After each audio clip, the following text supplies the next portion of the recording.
Hello everyone. I am here to brief you about measurement of morbidity. So, what is morbidity? Morbidity is defined as any departure, subjective or objective, from a state of physiological well-being, like sickness, illness, disability. Three aspects of morbidity are commonly measured: frequency, duration, and severity. Frequency is measured in terms of incidence and prevalence. Duration, it gives the average duration per case. It is expressed as disability rate. And severity is measured by case fatality ratio. Now, why do we need to measure the morbidity? First is to know the disease load. Second, for research. In research, by comparing the high disease load group with low disease load group, we may identify the risk factors, and one or more of these may be the cause for the disease. Hence, they are the starting point of etiological studies. Now, third is by assessing the disease load at regular interval, we can monitor and evaluate the health services for disease control. Now first we will discuss about the incidence. Incidence is defined as the number of new cases occurring in a defined population during specified period of time. Now formula for incidence.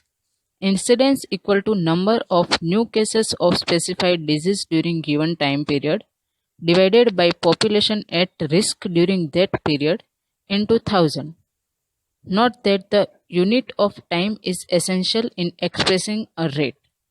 So remember that incidence rate refers to only new cases during given time period and in a specified population or population at risk. Incidence can also be used to measure the spells or episodes of disease in a year or per thousand population. Now, incidence is not influenced by duration. Generally, it is useful for acute conditions like food poisoning. It measures the rate of new cases in a population. Now we have special incidence rates that are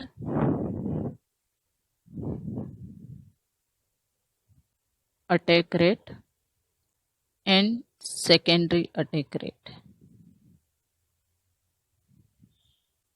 First we will discuss about attack rate. Attack rate is usually expressed as a percentage used when population is exposed to disease for limited period of time, for example in epidemic or outbreak. Attack rate reflects as extent of epidemic. Now formula for attack rate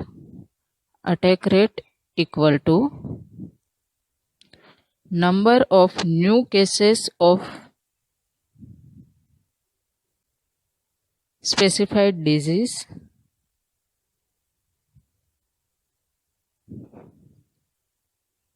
during specified time interval divided by total population at risk during same interval into 100. Now secondary attack rate. Secondary attack rate means this is number of exposed persons developing the disease within range of one incubation period. One incubation period because it measures the infectiousness of agent. It measures how many of exposed and susceptible got infection from primary case itself. So secondary attack rate is the formula for secondary attack rate. Number of susceptible individuals developing disease within one incubation period divided by total number of those who were not only exposed but also susceptible into 100. Hence, subtract the primary case from both numerator and denominator. Also, subtract the immunized from denominator. Now, we will discuss about prevalence. It refers to all old and new cases existing at a point or during period of time in a given population. It is defined as total number of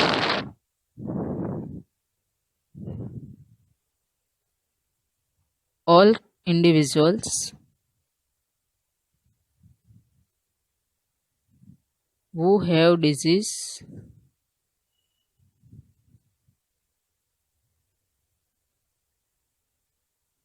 at particular time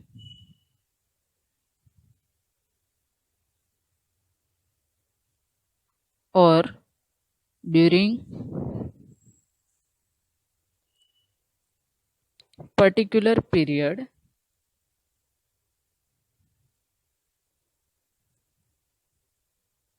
divided by population at risk at that time.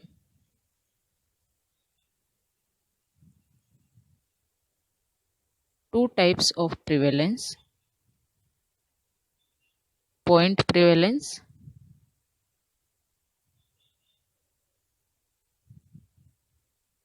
and period prevalence.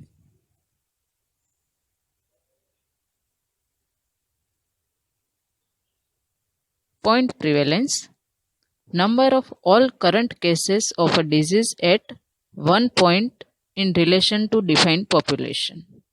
And period prevalence means it measures the frequency of all current cases existing during defined period of time expressed in relation to defined population.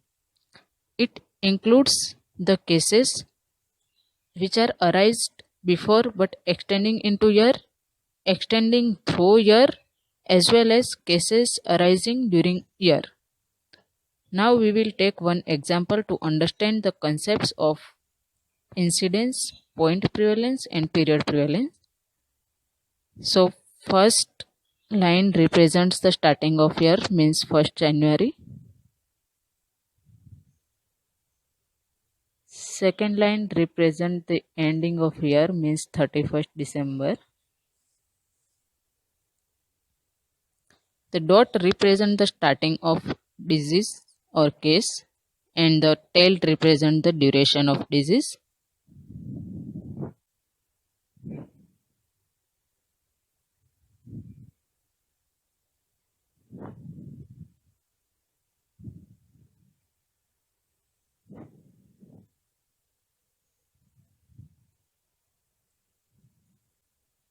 Now calculate the cases for incidence during given year.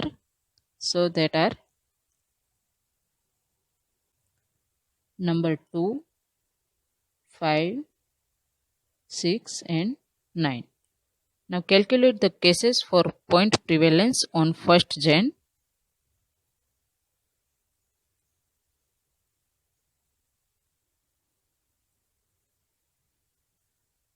Which are number 1, 4 and 7. Now calculate the point prevalence on 31st December.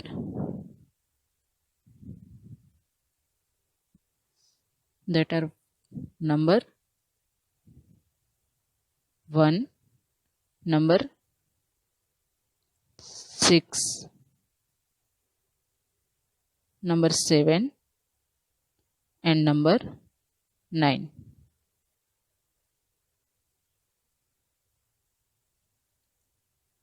Now period prevalence. Period prevalence is number 1, 2, 4, 5, 6, 7 and 9. Now we will discuss about use of incidence. Incidence gives the actual rate of fresh occurrence of disease in a specified population. Hence, incidence can be used as an indicator of health service. Incidence is used in research for identifying risk and etiological factors. It is used for checking efficacy of therapeutic or preventive measures. Now, uses of prevalence. Prevalence measures the magnitude of disease load in a population. Hence, it helps in prioritize the health problems of population under study. Prevalence rates are needed for planning, establishing or evaluating health services like number of beds, doctors, etc. Now, relationship between prevalence and incidence.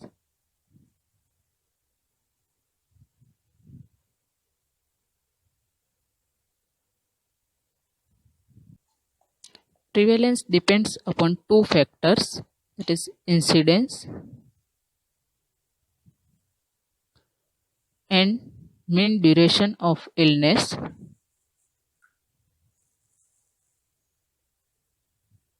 So prevalence equal to incidence into duration of illness.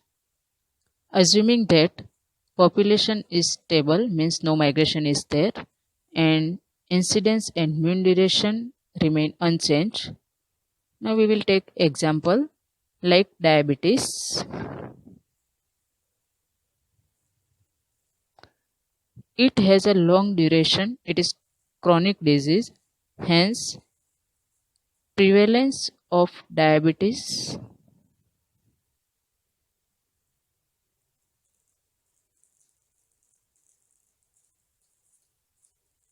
is more than incidence of diabetes.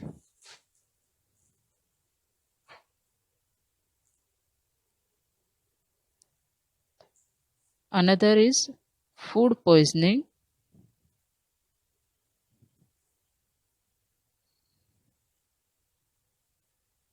It has a short duration, hence incidence of food poisoning is more than prevalence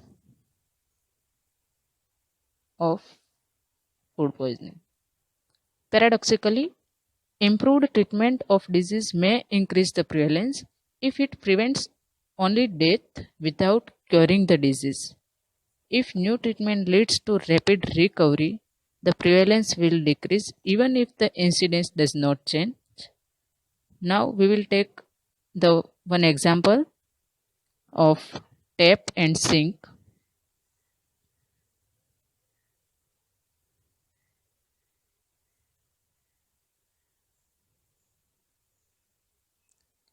The water which is entering is, we are assuming it as an incidence,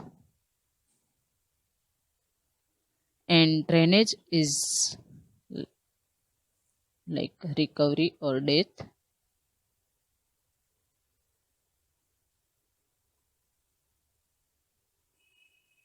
And after that, balancing them is known as prevalence. Thank you.